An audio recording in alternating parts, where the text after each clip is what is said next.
Okay, so let's get into it. For the last, couple of years, the world has been completely obsessed with large language models, LLMs. Mm-hmm. We've all seen how fast they can generate text or code just by, predicting the next word. Right. But what if that's speed? Yeah. What if that's actually a limitation? Right. What if the next big step for AI isn't about being faster, but about deliberate, verifiable thought? And that's the core of what we're digging into today, that internal planning. We're looking at what happens when AI moves beyond that initial reflex. Yeah. So for this deep dive, we are taking a really close look at a new class of AI, large reasoning models, or LRMs. And we're going to compare them directly to the LLMs you're probably already familiar with. Our mission here is to give you a clear, simple, but, comprehensive breakdown. We want to look at the key technical differences and, more importantly, why they matter for you, especially when you're trying to tackle really complex multi-step problems. Yeah, if you're debugging enterprise systems or something, accuracy is everything. Exactly. Mm. This is all about the shift from the LLM's instant, almost statistical reflex to the LRM's much more careful, deliberate plan. So to set the baseline, LLMs are fundamentally statistical pattern matchers. They're built for fluency and speed. Right?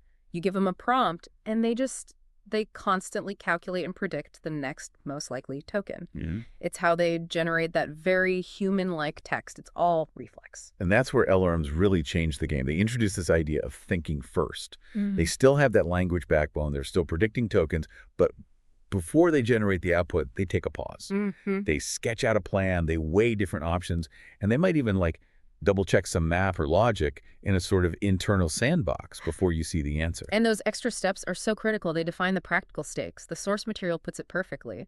If your task is simple, say writing a fun social media caption, Yeah.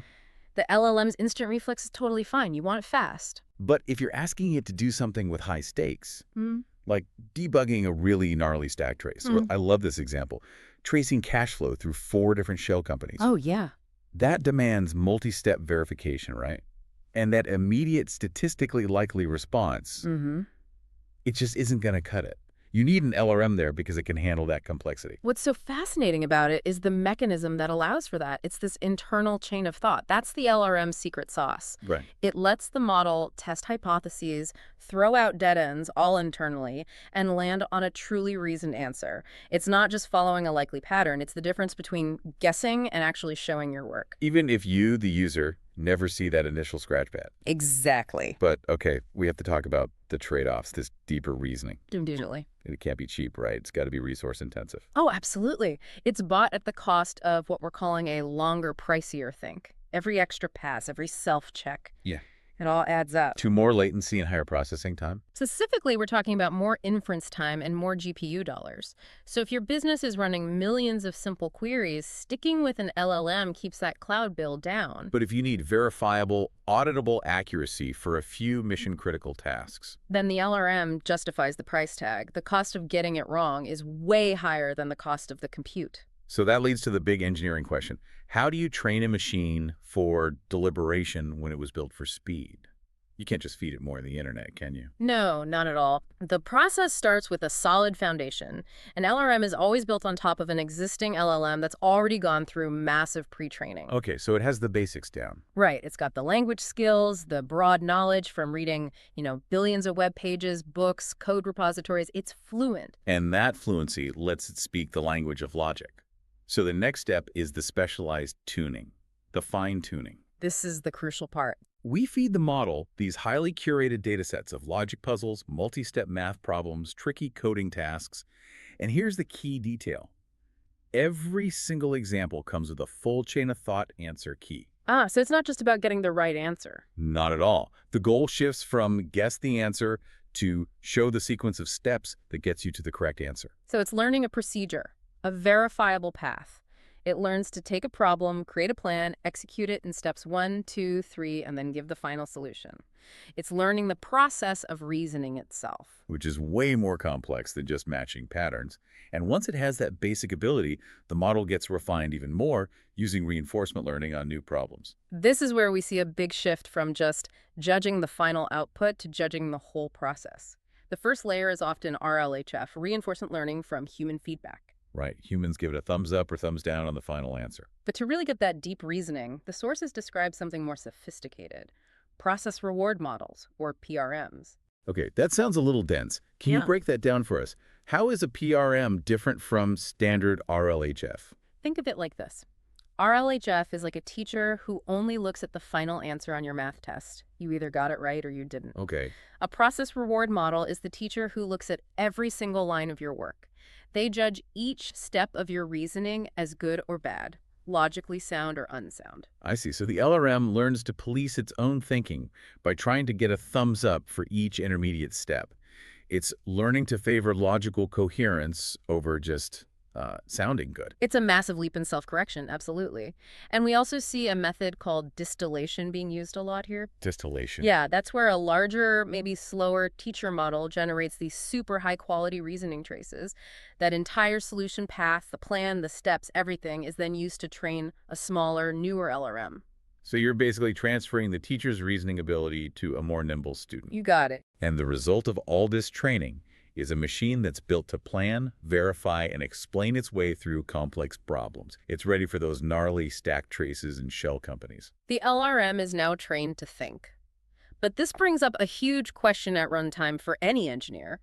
If thinking is expensive, how do you manage that cost? How much thinking time do you give it? And that comes down to what the source material calls compute allowance, which you assign based on how complex the question is. It's like a budget for the model. More GPU dollars and more milliseconds of latency you're willing to accept. Right. You want to debug that crazy stack trace? It gets a big allowance for deep thinking. You just want a social media caption. That gets the budget version 1 quick pass. You're done. And during that extended inference time, when it's using its full budget, the LRM does some amazing things. It won't just run one chain of thought. It runs multiples. It might run several simultaneously and then have them all vote on which one produced the most robust, reliable result. But hold on. If we're running multiple chains and using these complex search algorithms, doesn't that just create a huge accessibility problem? Are LRMs only for massive research labs with unlimited budgets? That's a very fair point. And today, yeah, the resource needs are high. That's why distillation is so important for making them more accessible. But the key capability you're buying is reliability. How so? Well, when the model hits a dead end during its thought process, it can backtrack using a tree search. Think of a detective. If one lead goes cold, they don't just give up. They go back to the last known good step and try a different path. Exactly what the LRM does.